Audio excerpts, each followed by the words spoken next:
Bonjour et bienvenue à cette rencontre d'auteurs. Cette fois-ci, deux auteurs pour nous présenter leurs livres. D'abord, Madame Josée Saint-Pierre, PhD et professeure titulaire de finance au département de finance et économique à l'Université ici du Québec à Trois-Rivières et titulaire de la chaire de recherche du Canada sur la gestion de la performance et des risques des PME. Elle a cofondé l'Institut de recherche sur les PME et est rédactrice en chef de Revue internationale PME. Bonjour, Madame Saint-Pierre. Et avec elle, Monsieur François Labelle, PhD, professeur de management stratégique au département de management ici à l'UQTR et directeur, lui aussi, de l'Institut de recherche sur les PME. Il est aussi responsable du laboratoire de recherche sur le développement durable en contexte de PME. Bonjour à vous deux.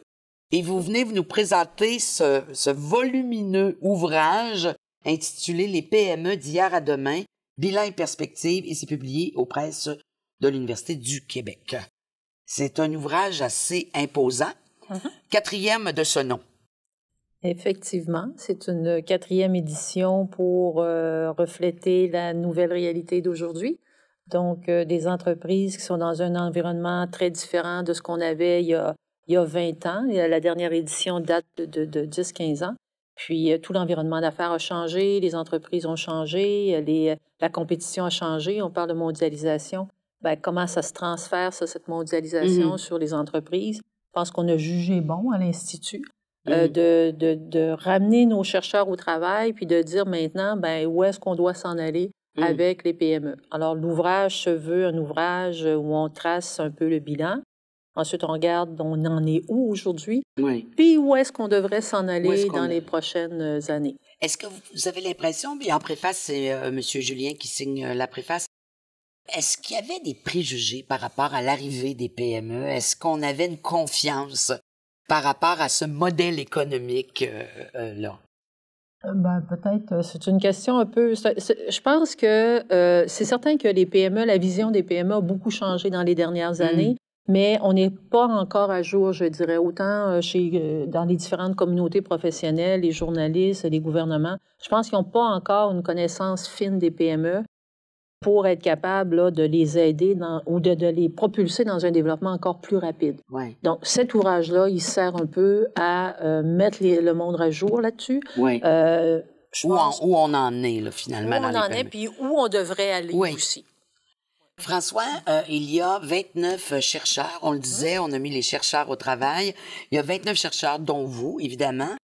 Ces chercheurs-là abordent différents aspects et beaucoup proviennent de votre institut de recherche. Effectivement, sur les 29 chercheurs, 21 sont directement liés comme chercheurs réguliers. C'est une appellation standard dans le monde de la recherche, mais également une dizaine peut-être de chercheurs associés. Alors, au total, 21 chercheurs qui sont impliqués avec l'NRPME et qui présentent, dans cette évolution-là, dont on vient de parler, présentent le visage actuel de la recherche qui se fait aussi en PME et qui aborde une multitude de perspectives, telles qu'on le disait tantôt. Il y a beaucoup de nouveaux enjeux contemporains qui sont venus affecter les entreprises, qu'elles soient grandes ou petites, mais particulièrement les petites, comme par exemple l'internationalisation, par exemple tout ce qui est développement durable, par exemple au niveau des PME, mais également tout ce qui est l'utilisation des technologies de l'information qu'on ne connaissait pas il y a une vingtaine d'années. Aujourd'hui, on présente à la fois ces nouveaux enjeux-là, mais on présente aussi, et c'est ce qui rend la chose fort agréable, on présente l'image, la nouvelle image de l'INR-PME qui présente encore une fois cette idée d'une multiplicité, d'une multitude d'enjeux couverts par la recherche, mais par la pratique aussi. Oui, c'est ça. Je voudrais rajouter, renchérir sur ce que Josée disait plus tôt. Depuis une vingtaine d'années, les gouvernements, comme les praticiens, se sont rendus compte que les grandes entreprises étaient plus facilement délocalisables. Elles se transféraient d'un pays à l'autre, alors que dans bien des cas, les pays se tournaient vers les PME. Dans ces circonstances-là, les gouvernements se tournent beaucoup vers les PME et les entrepreneurs pour rebâtir les tissus économiques qui ont souvent été délaissés, soit par l'abandon de certains secteurs industriels parce qu'ils sont périmés d'une certaine façon, ou par des délocalisations. Alors, aujourd'hui, de plus en plus, tous les gouvernements mondiaux s'intéressent à la PME, à l'entrepreneuriat, et pourtant, nous devons encore raffiner notre connaissance de ces entreprises-là qui ne sont pas On le répète toujours, Pourquoi? des bébés. Oui, c'est ça. Mais pourquoi on a tant confiance maintenant en ces modèles-là économiques de PME? Pourquoi ces modèles-là sont si... Vous abordez même à quelque part l'espèce de joyau de l'économie qui peut aider encore plus.